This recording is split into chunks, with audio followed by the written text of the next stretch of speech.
Hai teman-teman, perkenalkan nama saya Angela Rahayu Gambur, NIM 180220000204. Di sini saya akan membahas tentang materi manajemen rantai pasok dari pertemuan pertama sampai pertemuan ketiga.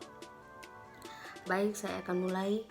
Yang pertama, pelaku industri mulai sadar bahwa untuk menyediakan produk yang murah dan berkualitas dan cepat, perbaikan di internal perusahaan manufaktur adalah tidak cukup.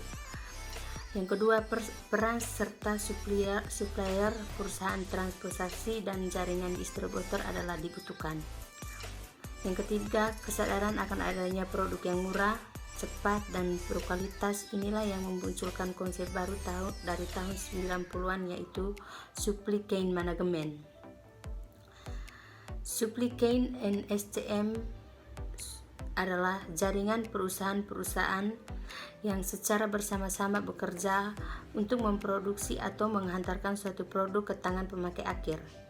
Yang kedua, perusahaan-perusahaan tersebut termasuk supplier, pabrik, distributor, serta perusahaan pendukung seperti jasa logistik. Ada 3 macam hal yang harus dikelola dalam supply chain, yaitu yang pertama, aliran barang dari hulu ke hilir, contohnya bahan baku yang dikirim dari supplier ke pabrik. Setelah produk selesai, dikirim lagi ke distributor, pengecer, atau kemudian ke pemakai akhir. Supply chain dan SCM. Persaingan yang terjadi sekarang bukanlah perusahaan satu dengan yang lainnya, tapi lebih tepat dikatakan supply chain yang satu dengan supply chain yang lain.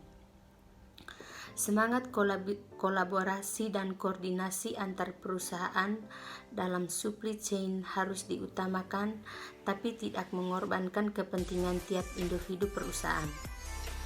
Idealnya hubungan perusahaan antara supply chain adalah jangka panjang sehingga tercipta kepercayaan dan efisiensi.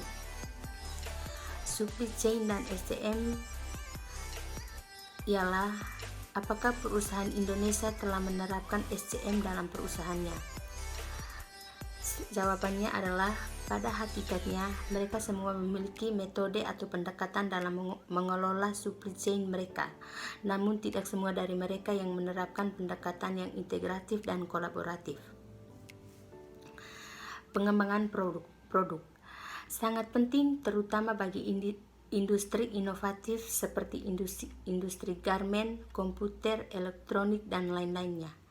Hal ini dikarenakan produk life cycle-nya pendek.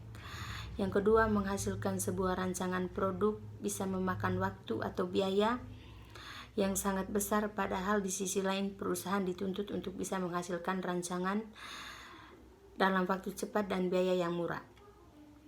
Dalam merancang perusahaan harus mempertimbangkan beberapa hal. Yang pertama, aspirasi atau keinginan pelanggan. Oleh karena itu, dibutuhkan riset pasar yang memadai.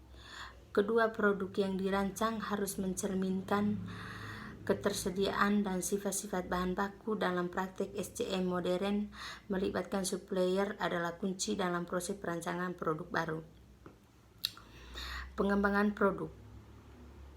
Fasilitas produk yang akan dimiliki atau dibangun jadi aspek manufacturability perlu dipertimbangkan. Produk yang dirancang harus sedemikian rupa sehingga kegiatan pengiriman mudah dilakukan dan tidak menimbulkan biaya-biaya persediaan yang berlebihan di sepanjang supply chain. Aspek lingkungan dituntut rancangan yang ramah lingkungan dan mudah didaur ulang.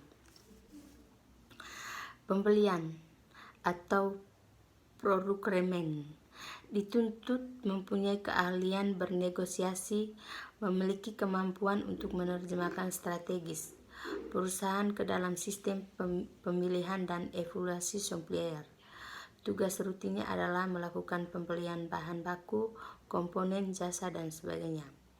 Diharapkan dapat menciptakan kolaborasi jangka panjang dengan supplier relawan, melibatkan mereka dan perancangan produk baru, mengevaluasi supply risk dan sebagainya. Distribusi atau pengiriman. Tugas dalam lingkup supply chain adalah mengirim produk tersebut agar sampai di tangan pelanggan pada waktu yang tepat dan tepat. Aktivitas ini dapat dilakukan sendiri oleh perusahaan atau diserahkan ke perusahaan jasa transportasi. Dalam cakupan kegiatan distribusi, perusahaan harus merancang jaringan distribusi yang tepat dengan mempertimbangkan aspek biaya, aspek fleksibilitas, dan aspek kecepatan respon terhadap pelanggan.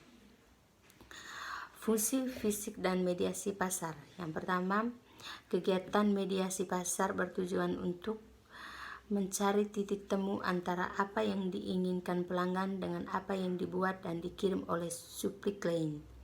Yang kedua, melakukan survei pasar untuk mendapatkan modal produk yang disukai oleh pelanggan pada suatu musim jual atau merancang produk yang mencerminkan keinginan pasar tersebut. Yang ketiga, kegiatan mediasi sangat penting bagi supply chain yang memproduksi produk inovatif.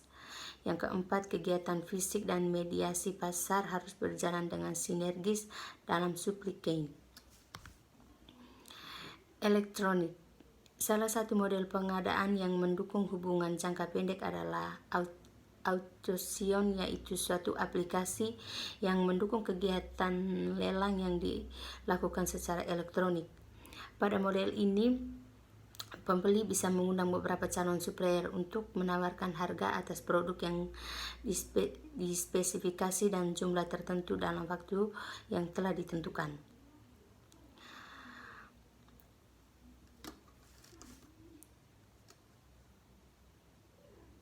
Dan yang terakhir, pentingnya lokasi dalam salah satu keputusan yang paling penting yang dibuat.